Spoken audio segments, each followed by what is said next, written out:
Ayer, México tuvo simultáneamente un simulacro de terremoto, 50,000 fans de BTS en el Zócalo, un gobernador con licencia bajo protección de la Guardia Nacional y un senador que debía comparecer y simplemente decidió no hacerlo. Soy Íñigo y esto es México Centro.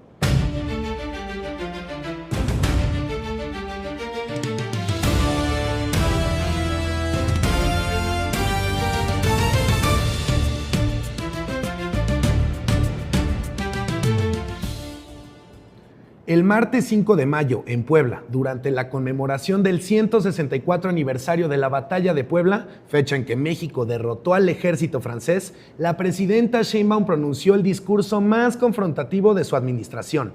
Ninguna potencia extranjera nos va a decir a los mexicanos cómo nos gobernamos.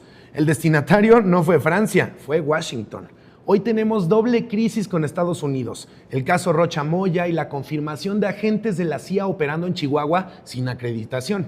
La presidenta dijo que la soberanía no está en negociación, pero el gobernador con licencia acusado de proteger al narco recibe protección de la Guardia Nacional mientras se resuelve el asunto. Al día siguiente, en la mañanera, Sheinbaum explicó la respuesta diplomática. Envió una nota a Estados Unidos pidiendo pruebas, porque las pruebas que presentó el Departamento de Justicia incluyen una hoja tachada donde se alcanza a leer Juanito 30,000 pesos, escrito a mano. Eso es lo que existe en el expediente. La presidenta también señaló, obvio sin nombrarla, a Isabel Díaz Ayuso, presidenta de la Comunidad de Madrid, que estuvo en la Ciudad de México defendiendo a Hernán Cortés. Es una representante de la derecha de España.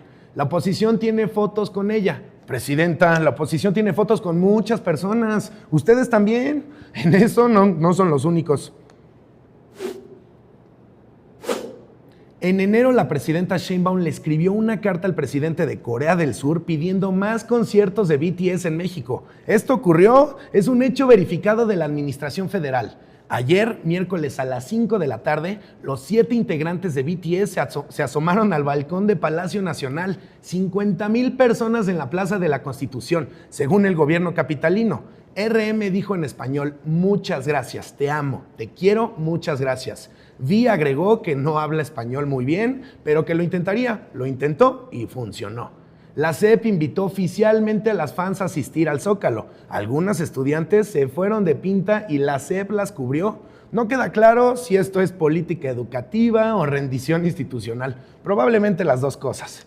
La Canaco calculó la derrama de los 3 conciertos en 1,861 millones de pesos. 1,529 millones por boletos, 294 millones por hoteles, 37 millones por restaurantes y comercio. Ese sí es un retorno de inversión que cualquier Secretaría de Hacienda envidiaría. Los conciertos son el 7, 9 y 10 de mayo en el Estadio GNP Seguros. Sheinbaum publicó un mensaje en X diciendo, me da mucha alegría haber podido darles este momento de júbilo. Es la primera vez en 90 años que 7 extranjeros saludan al pueblo desde el balcón de Palacio Nacional. La última vez que algo así ocurrió, el contexto era considerablemente más tenso. El senador morenista Enrique Insunza Cázares, el segundo nombre en la acusación de la Fiscalía Federal del Distrito Sur de Nueva York, debía presentarse ayer ante la Comisión Permanente del Senado. Oh, sorpresa, no se presentó. La presidenta Sheinbaum lo confirmó en mañanera con una calma que solo se logra después de varias semanas de práctica. Insunza, que mantiene su licencia, hoy debía presentarse en la Comisión Permanente, pero también declinó hacerlo. También declinó. Como si rechazar una cena fuera el mismo acto que ignorar una citación del Senado en medio de una acusación federal estadounidense. Rocha Moya con licencia y bajo protección federal. Juan de Dios Gámez, alcalde de Culiacán, también con licencia. Insunza sin comparecer. 7 acusados más sin pronunciamientos públicos, aunque ya hay reportes de que Insunza estaría buscando ser testigo cooperante en Estados Unidos, lo que explicaría con eficiencia tanto su ausencia en el Senado como su creciente silencio. Mientras tanto, Geraldine Bonilla Valverde, gobernadora interina de Sinaloa, ya se coordina con el Gabinete Federal de Seguridad. 3 semanas después del anuncio, 10 acusados, 2 licencias, un desaparecido, una nota diplomática. El proceso avanza a un ritmo que solo puede describirse como institucional. Ayer, miércoles a las 11 de la mañana, se realizó el primer simulacro nacional 2026. La alerta sísmica activó los celulares en todo el país. Hipótesis: sismo magnitud 8.1 con epicentro en Guerrero. Evacuaciones en oficinas gubernamentales, escuelas, edificios privados y plazas comerciales. El contexto climático importa. El simulacro se realizó mientras varias capitales registraban más de 35 grados. Evacuar hacia exteriores en ese escenario es intercambiar un riesgo sísmico hipotético por una insolación real e inmediata. En el Zócalo la dinámica fue diferente. 50,000 fans de BTS llevaban horas bajo el sol. Cuando sonó la alerta sísmica, el protocolo indicaba evacuación, pero como niños héroes, el Army no se movió. Protección Civil reportó que el simulacro se ejecutó sin incidentes mayores. La presidenta participó desde Palacio Nacional. El siguiente simulacro será previsiblemente en septiembre. El país practica cómo responder ante terremotos. Ante grupos de K-pop resulta que no necesita práctica. El martes Senacica confirmó el primer caso de gusano barrenador del ganado en territorio de la Ciudad de México. El paciente, un perro Doberman de 12 años en la alcaldía de Tlalpan. El gusano barrenador es un parásito que ataca tejidos vivos. El comercio bovino entre México y Estados Unidos lleva suspendido desde noviembre de 2024. La pérdida diaria estimada por la industria es de $12 millones y ahora el parásito llegó a Tlalpan. La trayectoria del brote es consistente. Avanzó del sur hacia el norte, superando cada barrera geográfica prevista y confirmó su presencia en la capital en una clínica veterinaria. No en el campo, en una clínica veterinaria urbana. La industria ganadera lleva 18 meses sin exportar y el parásito continúa su expansión sin considerar los acuerdos comerciales en revisión. La Secretaría de Agricultura activó protocolos de monitoreo en clínicas veterinarias. Los animales sospechosos deben reportarse a Senacica. Este parásito no se transmite directamente entre humanos, dato que la Secretaría consideró necesario aclarar, lo cual ya dice algo sobre el estado de la conversación pública. Alejandra Gutiérrez Campos renunció al PAN el 22 de abril. 8 días después estaba en los jardines del Hotel Hudson arropada por Movimiento Ciudadano. 8 días, tiempo suficiente para que madure un aguacate, pero no para reconfigurar 2 décadas de convicciones políticas, a menos que las convicciones fueran simplemente el uniforme del equipo. Militante del PAN desde 2006, diputada federal, diputada local, presidenta municipal de León desde octubre de 2021, la primera mujer del PAN en ganar esa alcaldía, reelecta en 2024. Y el PAN tiene historia concreta en Guanajuato. El 4 de diciembre de 2025, con Ale Gutiérrez todavía panista, el Congreso Estatal rechazó por 5ª vez en 7 años la despenalización del aborto. El PAN encabezó el bloqueo. La diputada Jared González lo dijo clarito: la agenda del PAN se basa en la defensa de la vida desde la concepción y hasta la muerte natural. El matrimonio igualitario sí se aprobó ese día, tras 13 años de bloqueos, pero 8 diputados panistas votaron en contra, argumentando con toda seriedad que la palabra matrimonio viene del latín mater y por lo tanto solo aplica a parejas heterosexuales. Lingüística aplicada al Código Civil, extraordinario. Movimiento Ciudadano, en cambio, impulsó la despenalización del aborto en Jalisco en octubre de 2024. Sus diputados en Guanajuato votaron a favor del matrimonio igualitario, a favor de prohibir las terapias de conversión y a favor de despenalizar el aborto. Las 3 banderas que el PAN de Ale Gutiérrez bloqueó son exactamente las que Movimiento Ciudadano empuja. La pregunta que nadie le hizo frente al micrófono: ¿qué va a votar Ale Gutiérrez la próxima vez? Álvarez Maínez ya la perfiló para la gubernatura de Guanajuato en 2030. Va a tener que votar del lado de la bancada que por años fue su adversaria y no ha dicho una sola palabra sobre aborto, matrimonio igualitario o adopción homoparental desde que cambió su camiseta. En su discurso de bienvenida habló de los ciudadanos, de que León no tiene dueño, de que el PAN se convirtió en un club de Toby. Bonito discurso, 0 respuestas. A ver si el cambio de camiseta incluye cambio de ideología, porque coherencia claramente no. La presidenta Sheinbaum anunció que en las próximas semanas se presentará el prototipo Olinia, surgido de la primera armadora mexicana de minivehículos eléctricos. El proyecto es público, desarrollado en México, con el objetivo de producir eléctricos de bajo costo para el mercado nacional, y los primeros prototipos estarán en la calle en 2027.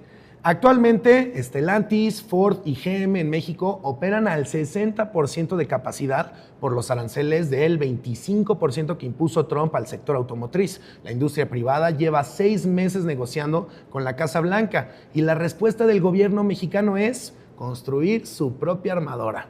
Las preguntas que la mañanera no respondió van desde la capacidad de producción en serie, infraestructura de carga eléctrica en el país, costo final al consumidor y si Estados Unidos permitirá la exportación bajo el TMEC que se renegocia precisamente en 2027, el mismo año en que el prototipo debería estar en la calle. Olinio tiene un prototipo y una fecha. La ambición es clara. Los pasos intermedios, no tanto. El Servicio Meteorológico Nacional reportó que la onda de calor mantiene temperaturas superiores a 45 grados en zonas del noroeste de Guerrero, centro y sur de San Luis Potosí y noreste de Baja California. Otras entidades como Sinaloa, Nayarit, Jalisco, Michoacán, Oaxaca, Chiapas, Morelos, Puebla, Veracruz, Tabasco, Campeche y Yucatán registran entre 40 y 45 grados. Es la segunda onda de calor del año y continuará hasta el domingo 10 de mayo. La CFE rompió su récord histórico de demanda, 56,000 megawatts de pico el martes, 8% por encima del récord previo. La Zagarpa estima que las olas de calor podrían persistir intermitentemente hasta agosto.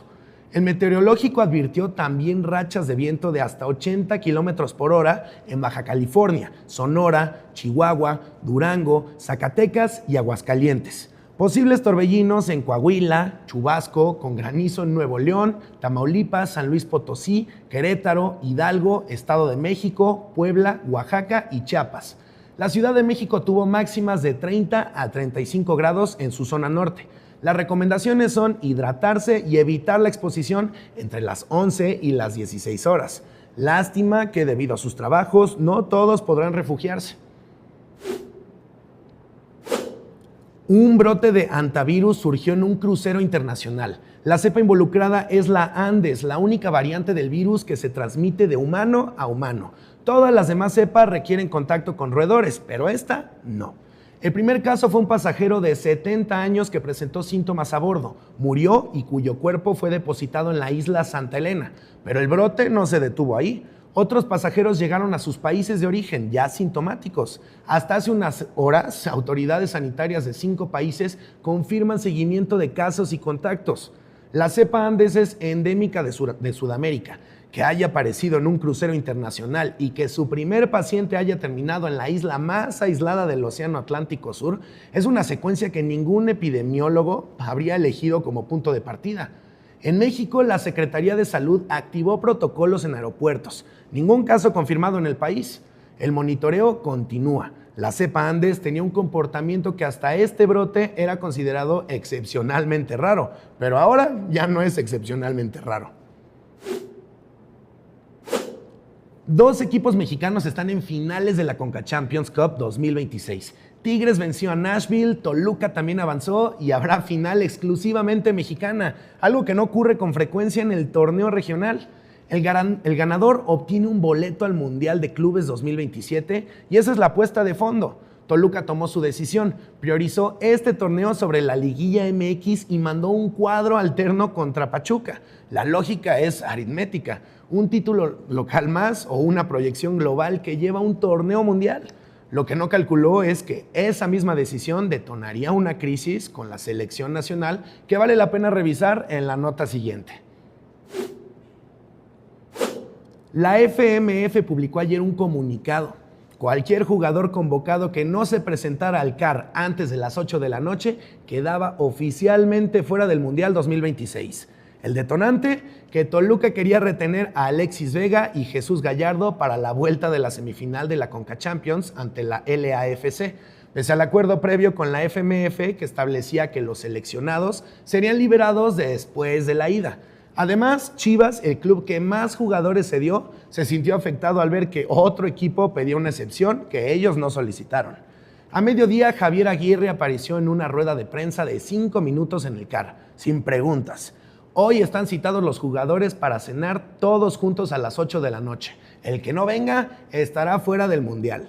5 minutos, sin preguntas, ultimátum, fin. Toluca cedió, liberó a Vega y Gallardo. Chivas confirmó que no impediría el llamado. La cena de las 8 se convirtió en el punto de inflexión más costoso del fútbol mexicano en años. No presentarse significaba perderse un mundial. Se presentaron, la cena se sirvió. Hoy aprendimos que la soberanía nacional se defiende con una nota diplomática, que la SEP tiene jurisdicción sobre el Zócalo cuando hay K-pop, que un Doberman de 12 años rompió la última barrera geográfica del gusano barrenador, que un senador puede simplemente no comparecer y que la cena más importante del fútbol mexicano en años tuvo horario de 8 de la noche. Pero la buena noticia es que mañana ya es viernes. Soy Íñigo y esto fue México Centro. Nos vemos el lunes.